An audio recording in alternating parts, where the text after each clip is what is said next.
ಶಾಸಕ ಮತ್ತು ಸಂಸದರ ರಾಜಕೀಯ ರಣತಂತ್ರಕ್ಕೆ ಮುದುಡಿದ ಕಮಲ.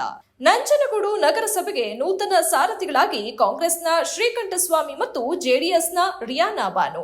ಬಿಜೆಪಿ ಜೆಡಿಎಸ್ ಮೈತ್ರಿ ಕೂಟದಲ್ಲಿ ಬಹುಮತವಿದ್ದರೂ ಕಾಂಗ್ರೆಸ್ಗೆ ಮಾರಾಟವಾದ 4 ಮಂದಿ ಬಿಜೆಪಿ ಸದಸ್ಯರಿಂದ ಬಿಜೆಪಿಗೆ ಮುಖಭಂಗ.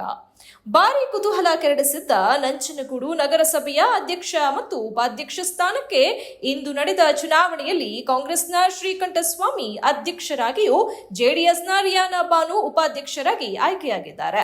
ಒಟ್ಟು 31 ಸದಸ್ಯ ಬಲ ಹೊಂದಿರುವ ನಗರಸಭೆಯಲ್ಲಿ ಬಿಜೆಪಿ 15, ಕಾಂಗ್ರೆಸ್ 10, ಜೆಡಿಎಸ್ 3 ಹಾಗೂ ಪಕ್ಷೇತರರು 3 ಮಂದಿ ಆಯ್ಕೆಯಾಗಿದ್ದರು. ಅಧ್ಯಕ್ಷ ಸ್ಥಾನಕ್ಕೆ ಕಾಂಗ್ರೆಸ್ನ ಶ್ರೀಕಂಠಸ್ವಾಮಿ, ಉಪಾಧ್ಯಕ್ಷ ಸ್ಥಾನಕ್ಕೆ ಜೆಡಿಎಸ್ನ ರಿಯಾನಾ ಬಾನು ಹಾಗೂ ಬಿಜೆಪಿ ವತಿಯಿಂದ ಅಧ್ಯಕ್ಷ ಸ್ಥಾನಕ್ಕೆ ಪಿ ದೇವು ಮತ್ತು ಉಪಾಧ್ಯಕ್ಷ ಸ್ಥಾನಕ್ಕೆ ಮಂಜುಳಾ ಆನಂದ್ ನಾಮಪತ್ರ ಸಲ್ಲಿಸಿದ್ರು.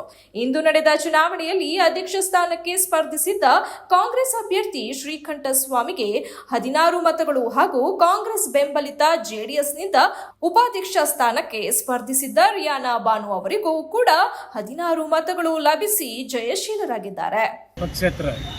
ಎಲ್ಲರೂ ಸೇರಿ ಇವತ್ತು ನಮ್ಮನ್ನು ಅಧ್ಯಕ್ಷರು ಮಾಡೋದಕ್ಕೆ ಅವ್ರಿಗೆ ಚಿರಋಣಿಯಾಗಿರ್ತೀನಿ.